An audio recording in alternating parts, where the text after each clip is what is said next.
बॉलीवुड के महानायक अमिताभ बच्चन के बारे में तो आप बहुत कुछ जानते होंगे, लेकिन शायद उनकी मां तेजी बच्चन से आप उतने वाकिफ न हो। तेजी के बेटे अमिताभ अभिनय के शहंशाह और उनके पति हरिवंश राय बच्चन साहित्य के धुरंधर, लेकिन तेजी बच्चन इस परिचय से अलग अपनी पहचान रखती हैं। तेजी बच्चन को एक समाज सेविका और मनोविज्ञान प्रोफेसर के तौर पर भी जाना जाता है।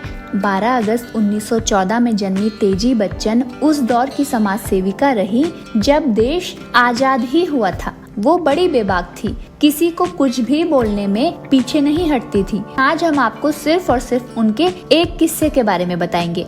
ये किस्सा साल 1990 के आसपास का है, जब अमिताभ बच्चन और श्रीदेवी फिल्म खुदा गवाह की शूटिंग करने के लिए अफगानिस्तान गए थे।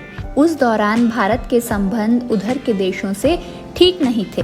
यही वजह है कि तेजी बच्चन बहुत घबरा गई थी और उन्होंने फिल्म के प्रोड्यूसर के सामने इसे लेकर कड़ी नाराजगी भी जाहिर की थी। बॉलीवुड हंगामा को दिए एक इंटरव्यू में मनोज देसाई ने बताया था कि इस फिल्म की ज्यादातर शूटिंग अफगानिस्तान में हुई थी। इसी बात को लेकर तेजी बच्चन नाराज होने के साथ साथ परेशान और चिंतित थी। तेजी बच्चन ने गुस्से में फिल्म प्रोड्यूसर मनोज देसाई को धमकी तक दे डाली थी, जिसके बारे में खुद निर्माता ने ही बताया था। तेजी बच्चन ने मनोज देसाई को साफ तौर पर ये धमकी दी थी कि अगर उनकी बहू जया बच्चन विधवा हुई तो उनकी पत्नी भी विधवा हो जाएंगी। तेजी ने गुस्से में प्रोड्यूसर से कहा था, अगर अफगानिस्तान में मेरे बेटे अमिताभ को कुछ हुआ और मेरी बहू जया को सफेद साड़ी पहननी पड़ी तो तेरी बीवी कल्पना भी सफेद साड़ी पहनेगी। फिर तू अफगानिस्तान से वापस भारत मत आना, वहीं सुसाइड कर लेना। दरअसल उस समय अफगानिस्तान के हालात बिल्कुल ठीक नहीं थे।